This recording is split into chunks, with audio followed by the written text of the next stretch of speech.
assault has begun on the dictatorship of Fidel Castro. On April 17, 1961, Cuban exiles trained by the CIA at a base in friendly Guatemala landed on the southern coast of Cuba at the Bay of Pigs. The U.S. had promised air support, but President Kennedy canceled it. The invaders, left defenseless, surrendered. 7 months after the disastrous invasion, Kennedy delivered a major foreign policy address. We cannot, as a free nation, compete with our adversaries in tactics of terror, assassination, false promises, counterfeit mobs, and crises. The president was not telling the truth. Even as he spoke, his administration was planning a new covert war on Cuba. It would include some of the dirty tricks the president said we were above. The secret government was prepared for anything.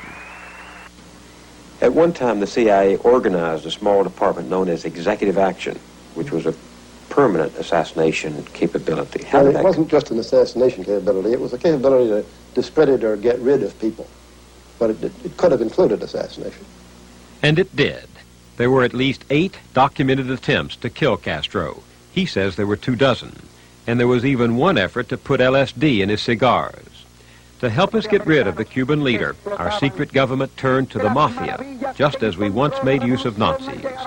The gangsters included the Las Vegas mafioso John Rosselli, the Don of Chicago, Sam Giancana, and the boss of Tampa, Santo Trafficante. I think we should not have involved ourselves with the mafia.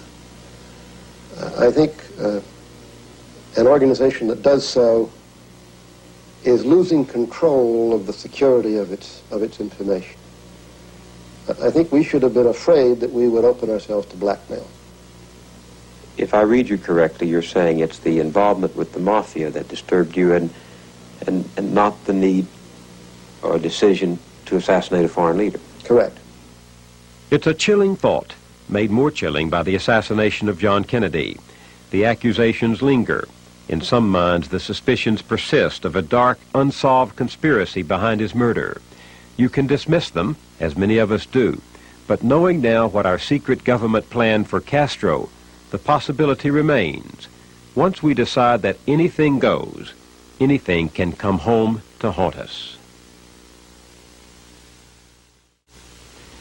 The sad thing of the last few years is, both with regard to Central America, where our covert activities have included assassination manuals, as well as what may have occurred in Libya with regard to a bombing raid on Gaddafi, a person no American can sympathize with, is that the assassination issue has reared its head again as an extreme example of a covert kind of activity.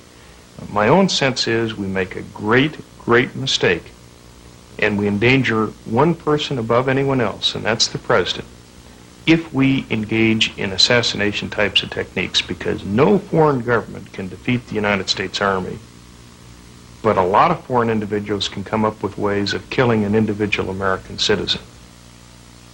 Vietnam, 1968. American soldiers are fighting and dying in the jungles of Southeast Asia.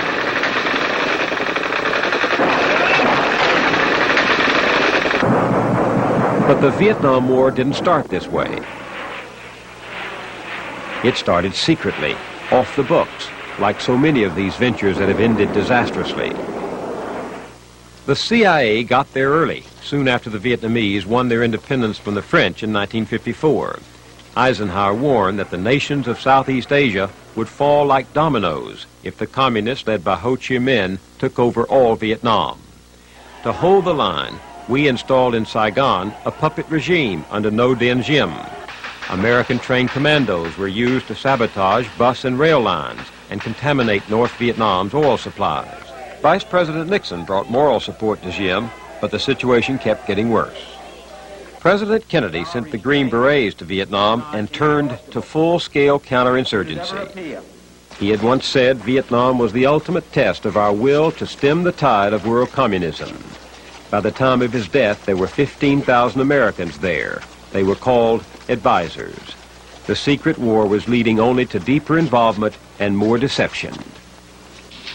It is my duty to the American people to report that renewed hostile actions against United States ships on the high seas in the Gulf of Tonkin have today required me to order the military forces of the United States to take action in reply. This president was not telling the truth either. The action in the Gulf of Tonkin was not unprovoked.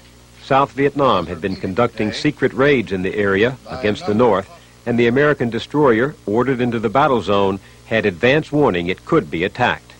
But Johnson seized the incident to stampede Congress into passing the Gulf of Tonkin resolution. He then used it as a blank check for the massive buildup of American forces. You have always had presidents who, as an aberration, will act on their own, and then afterward look to Congress for authorization retrospectively of their act.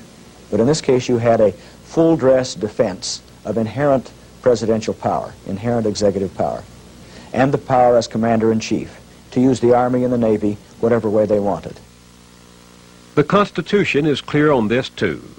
Congress shall have the power to declare war. April 1965, 2 battalions of Marines land in South Vietnam, the first of more than 2.5 million Americans to fight there with no congressional declaration of war. The dirty little war that began in secret is reaching full roar.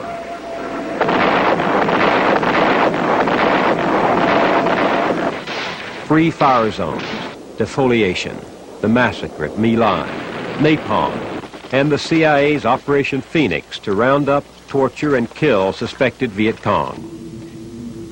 We were murdering these people, incinerating them. Ralph McGehee was there for the CIA and helped set up South Vietnam's secret police. My efforts had resulted in the deaths of many people.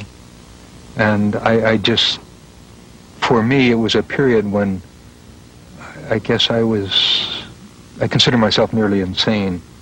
I just couldn't reconcile what I had been and what I was at the time becoming. And it was so painful for me. It's just hard for me to express it because I became completely antisocial. I couldn't deal with anybody. I just was dealing mentally. It was an internal battle. Every night I would lay in my bed and think, well, this can't be true. Why are we doing this? Why don't we stop? Why can't we accept? And it was just a battle all night long, all day long. Every minute of the day I fought this battle over and over again. And to me, suicide became a longed-for way out of this turmoil that I could see no other exit from. And finally, when I got over that, I wanted to jump off the agency's hotel, the Duke Hotel out there, and kill myself and hang a banner, the CIA or the CIA lies or something like that, just to try to bring home, to have my death serve some purpose to make the American people realize that the truth they were being lied to.